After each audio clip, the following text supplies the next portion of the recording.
Good morning बेटा। हम magnetic field निकाल रहे थे due to Biot Savart's law for any current carrying element. यहाँ पे हम बात कर रहे हैं, मैंने बेटा आपको स्ट्रेट वायर सिखा दिया था, सर्कुलर कोयल की सर्कमफ्रेंस पे करंट फ्लो कर रहा था, सेंटर में मैग्नेटिक फील्ड निकालना सीखा था।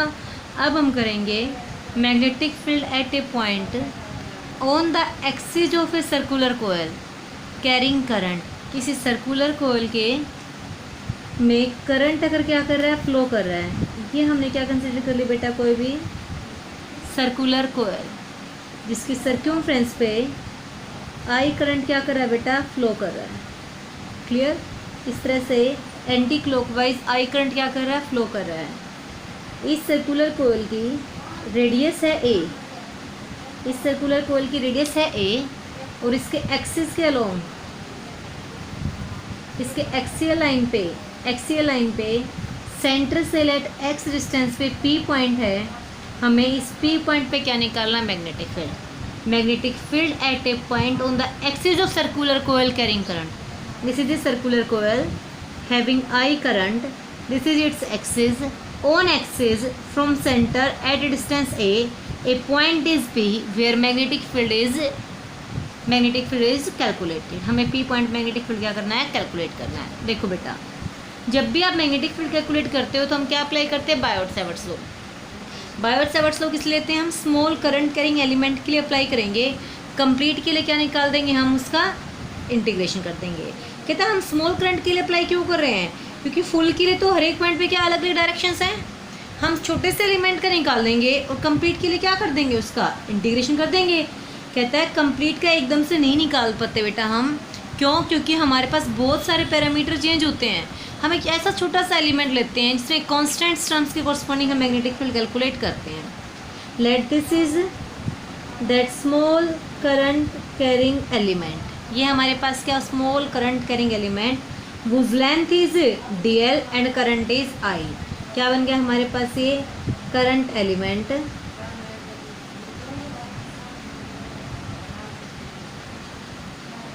लेंथ कितनी है, dl, करंट कितना फ्लो कर रहा है, I। तो क्या होता है करंट एलिमेंट, IDL।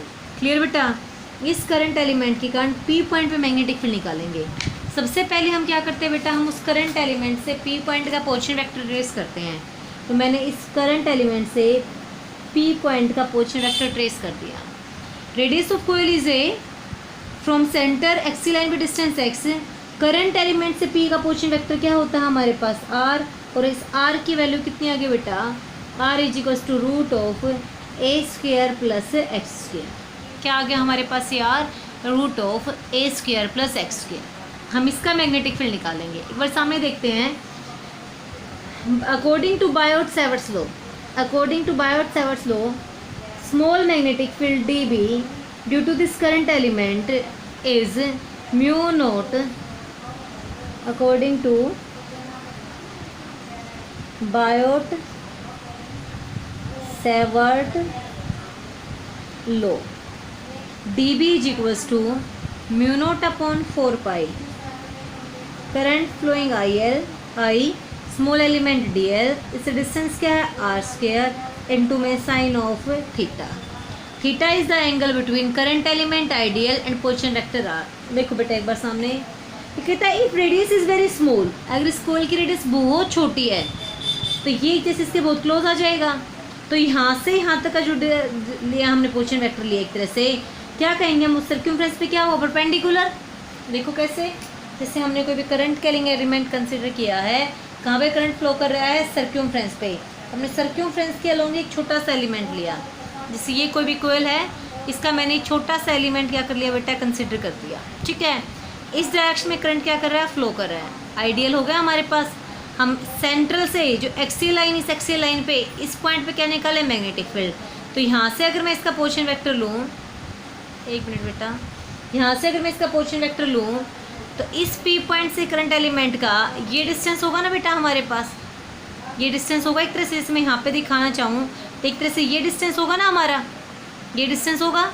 रेडियस कितनी है A, ये कितना है x, से डिस्टेंस कितना आया हमारे पास R। तो कहता है अगर रेडियस बहुत स्मॉल हो, A बहुत छोटा हो, तो हमेशा हम क्या कहते हैं, सर्क्यूमफ्रेंस के एलिमेंट के साथ एक्सिस क्या होता है, परपेंडिकुलर। करंट एलिमेंट की डायरेक्शन यही, और ये हमारे पास क्या है, उस सेंटर लाइन, एक्सेल लाइन। अगर रेडियस बहुत छोटी है तो नियर ये क्या आ गया, इसके सेंटर के पास आ गया। तो सर्क्यूमफ्रेंस पे एक्सिस हमेशा एक तरह से ये लाइन क्या होगी, हमेशा परपेंडिकुलर होगी।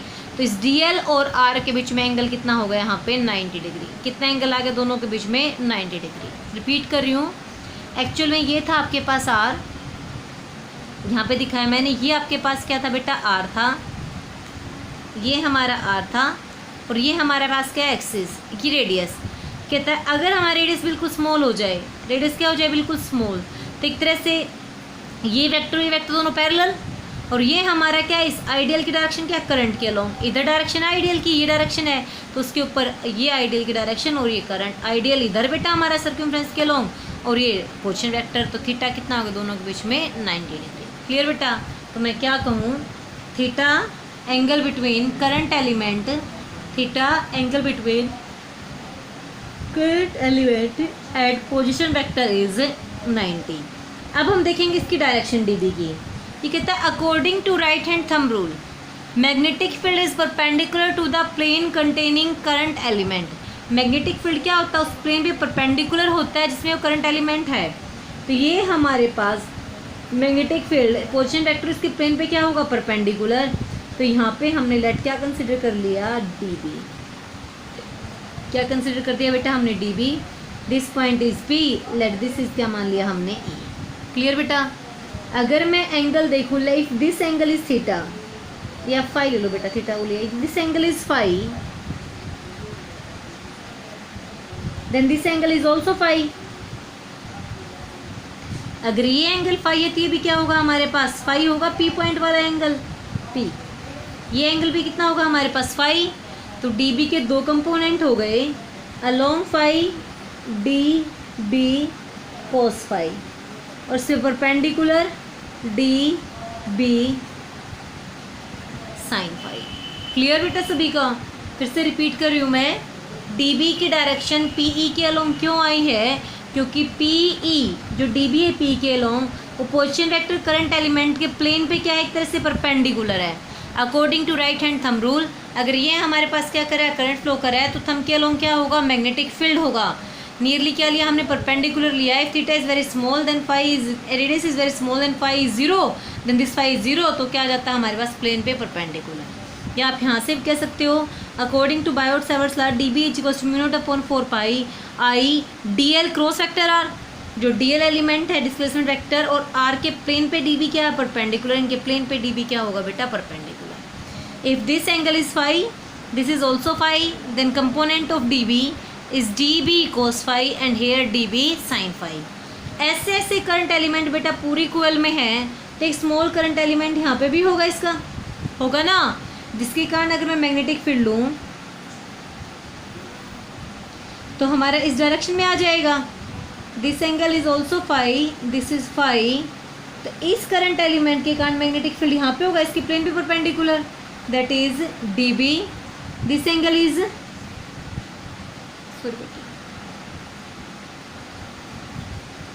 this angle is phi, then this angle is phi, so dB का कंपोनेंट क्या आ जाएगा, phi के अलोंग dB cos phi, और यहाँ पे फिर से क्या आ जाएगा, dB sin phi। इस तरह से पूरी कोयल में छोटे छोटे करंट एलिमेंट होंगे, हर एक के कारण एक्सेल लाइन पे इस तरह से dB होगा, उसके दो कंपोनेंट होंगे dB cos phi और dB sin phi। इस एलिमेंट के कारण भी इधर, इस एलिमेंट के कारण स्मॉल करंट एलिमेंट नीचे जो बॉटम पे ले लिया हमने, इसके कारण स्मॉल करंट एलिमेंट के कारण मैग्नेटिक फील्ड होगा इधर, उसके फिर से दो कंपोनेंट, नीचे dB cos phi और इधर dB sin phi। एक dB cos phi अब होता है, एक dB cos phi डाउनवर्ड, तो हर cos एलिमेंट के, हर DL एलिमेंट के अपोजिट एक dB cos phi मिलेगा। इसका मैग्नेटिक फील्ड क्या हो जाएंगे, cancel out. Net magnetic field कितना होगा हमारा, dB sin phi along the axis of all current elements. तो इस तरह से हम इसका मैग्नेटिक फील्ड कैलकुलेट कर सकते हैं। करें बेटा अप्लाई। क्या कहा हमने, according to Biot Savart's law D B is equals to mu not upon 4 pi I D L sine theta upon R square. यहाँ पे हमने क्या कहा, theta is angle between current element I D L and position vector R. तो मैं यहाँ पे कह सकते हैं हम, theta is 90 degree because A is very small, and sin 90 is equals to 1. So dB is equals to mu naught upon 4 pi IDL sin 91 upon R square. R की value हम पुट कर सकते हैं बेटा. आर की value कितनी, under root A square plus x square. So d B is equals to mu naught upon 4 pi I D l a square plus x square. Under root है square क्या हो जाएगी, power 1 a square plus x square. Clear बेटा. Direction of D B क्या ली हमने, and direction of D B cap, direction of D B vector is along P E, is along P E. क्यों लिया बेटा पी के along, क्योंकि P E perpendicular किस प्लेन पे, जिसमें डी एल और आर है. P E direction is along P E which is perpendicular to plane containing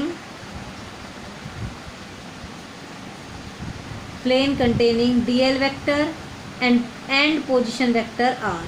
clear बेटा. तो हमने क्या कहा, हमारे पास ये आ गया db. अब सिमिलरली हमारे पास और भी बहुत सारे एलिमेंट होंगे. इस db को हमने दो कंपोनेंट में रिजोल्व कर लिया.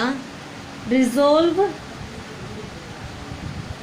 db इन टू कंपोनेंट्स. हमने dB को क्या किया बेटा, टू कंपोनेंट्स में रिजोल्व कर लिया. dB cos phi and dB sine phi. First dB cos phi. क्या है dB कोस फाई, अलोंग किसके अलोंग है हमारे पास, वो ये P और लेट इसको क्या मान लें हम, Y मान लें, along P Y dash along P Y and D B sine phi along P X. अब हम सबको पता है कि circular coil has many current elements along its circumference where each and every the component where every current element have as opposite segment. पूरी coil में ऐसे ऐसे बहुत सारी, पूरी कोयल पे क्या है, अपोजिट सेगमेंट्स लाई कर रहे हैं. अलोंग वाई की ले लेंगे हम. सो लिखते हैं हम यहाँ पे, a circular coil has many current elements whose magnetic fields, a circular coil has many small current elements,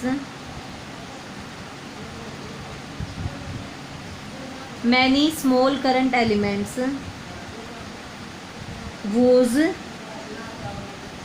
components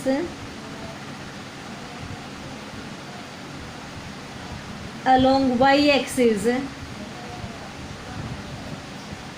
cancel each other. जिनके कंपोनेंट y एक्सिस के अलोंग एक दूसरे को क्या कर देंगे, cancel. And remaining only along the axis of coil in the same direction and cancel each other, and the component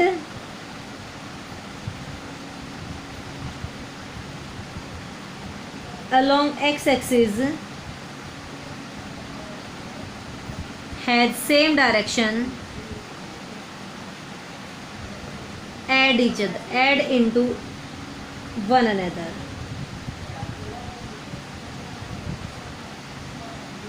clear बेटा. किसके अलोंग वाला एक्सिस वाला, dB साइन फाई.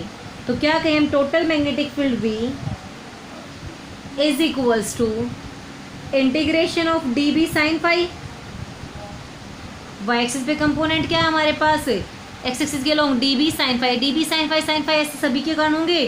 तो integration of dB sine phi that is integration of mu not upon 4 pi. dB की value बेटा I D L upon A square plus x square into में sine phi. यहाँ से देखो एक बार बेटा, एंगल के सामने क्या होता है, परपेंडिकुलर, बेस हाइपोटेन्यूज, 90 के सामने हाइपोटेन्यूज.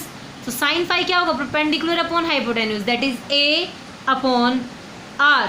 क्या है हमारे पास a upon R, that is a upon under root A square plus x square, a upon under root A square plus x square. ये वैल्यू किसकी है? साइन फाई की। क्लियर बेटा? इंटीग्रेशन करते हैं, B as it is, constants को बाहर निकाल दो बेटा, म्यू नॉट अपॉन 4 पाई बाहर, current flow I constant bar, A radius and centre से डिस्टेंस कांस्टेंट, ए स्क्वायर प्लस एक्स स्क्वायर की पावर 1 यहाँ पे और 1/2 यहाँ पे, कितना हो गया हमारे पास 3/2, a integration of d l. देखो बेटा म्यू नॉट अपॉन 4 पाई बाहर, I constant as it is, a square plus x square power 1.5 3/2, a क्या बचा हमारा इंटीग्रेशन ऑफ डी एल। अगर हम स्मॉल डी एल एलिमेंट्स का, इन स्मॉल डी एल एलिमेंट्स का इंटीग्रेशन करें तो क्या बन जाएगा? Full 2 pi R. So integration of d l is equals to 2 pi a, radius कितनी है a, so B is equals to mu not upon 4 pi I a upon A square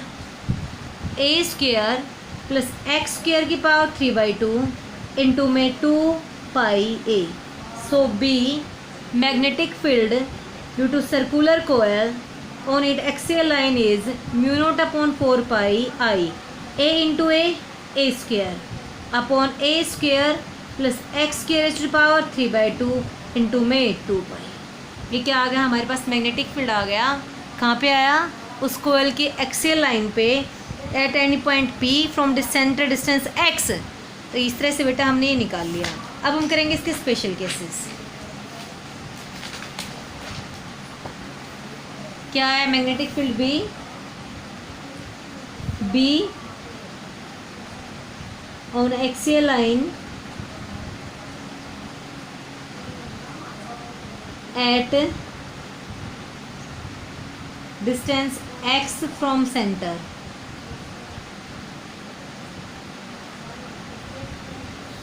centre of current carrying coil.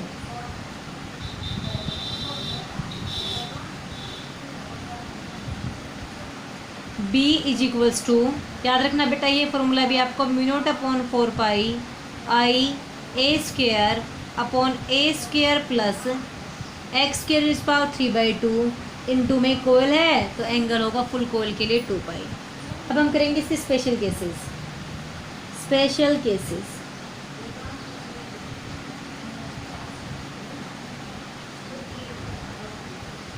First case बेटा हमारे पास, when point P lies at the center of circular coil, when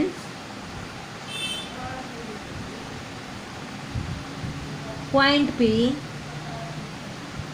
lies at the center of circular coil।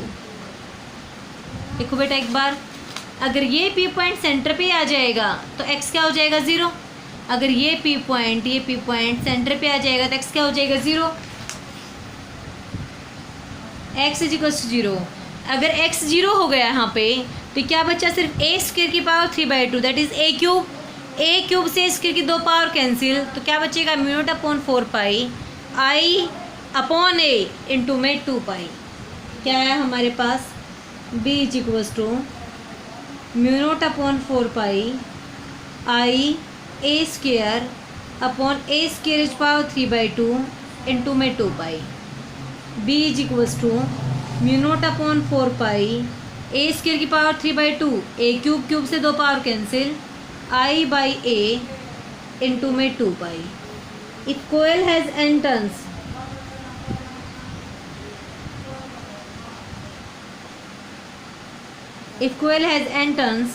then b is equals to mu not upon 4 pi I by a 2 pi into में n। इसके लिए आगे बेटा n turns के लिए। Second special case, when P is far away from center।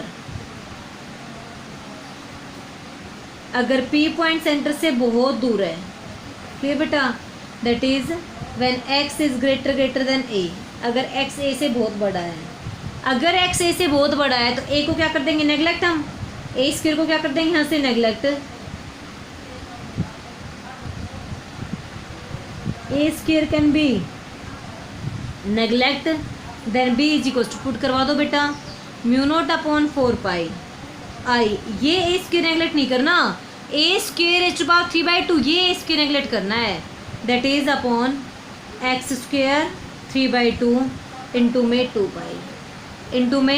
पाई। देखो बेटा हमारा एक बार ये कहता है P point is far away from the centre, then this is a square, जो बॉटम में ए स्क्वायर पावर 3/2 क्या हो जाएगा neglect, so mu not upon 4 I a square upon x square power 3/2 into में 2 पाई।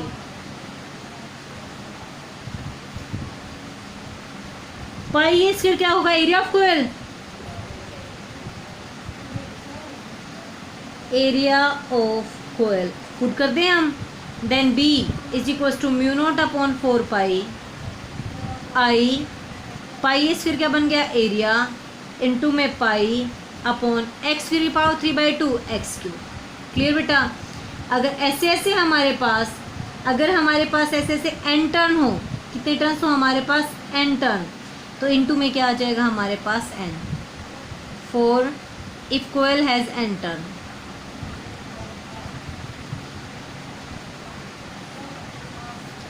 थर्ड केस हमने क्या कहा था इसमें, P is far away from the centre, हो गया हमारे पास। Next, when P point is lying on the axis of the coil at distance equals to, if x is equals to a, अगर एक्स ए के क्या हो जाए, इक्वल हो जाए, then B is equals to mu not upon 4 I a square upon a square, x square की जगह पे क्या पुट कर देंगे हम, a square, because x equals to a square plus a square power 3/2 into में 2 pi. B is equals to mu not upon 4 I a square 2 pi, a square plus a square 2a square, 2a की power 3/2, 2a square उसकी power कितनी आई 3/2, 2a square raise to the power 3/2। Clear बेटा। तो यहाँ से हम इसको सोल्व कर लेंगे, 2 raise to the power 3/2, corresponding हम इसको सोल्व कर लेंगे। ए क्या है हमारे पास, ए यहाँ पे क्या है हमारे पास, रेडियस ऑफ द कोयल, तो ए स्क्वायर और ए की पावर 3/2, ए क्यूब से a cancel, so B is equals to mu not upon 4 2 raise to the power 3/2 upon a cube, क्या आ जाएगा हमारे पास, B is equals to mu not upon 4 I into में 2 पाई, आई बाई ए इंटू में 2 pi into में 2 raise to the power 3/2। Clear बेटा। और शुक्र तो 2 पाई से 4/2 पे कैंसिल, देन 2 की पावर कितनी हो जाएगी 5/2। अगर हम इसका ग्राफ ट्रेस करें तो ये हमारा क्या आएगा बेटा, इसका ग्राफ आएगा कि when P point is near centre या at centre, when P point is centre is maximum mu not upon 4 I by a into में 2 पाई। जितना हम उसके सेंटर से दूर जाएंगे तो मैग्नेटिक फील्ड क्या होता जाएगा, डिक्रीज होता जाएगा ऑन बोथ साइड।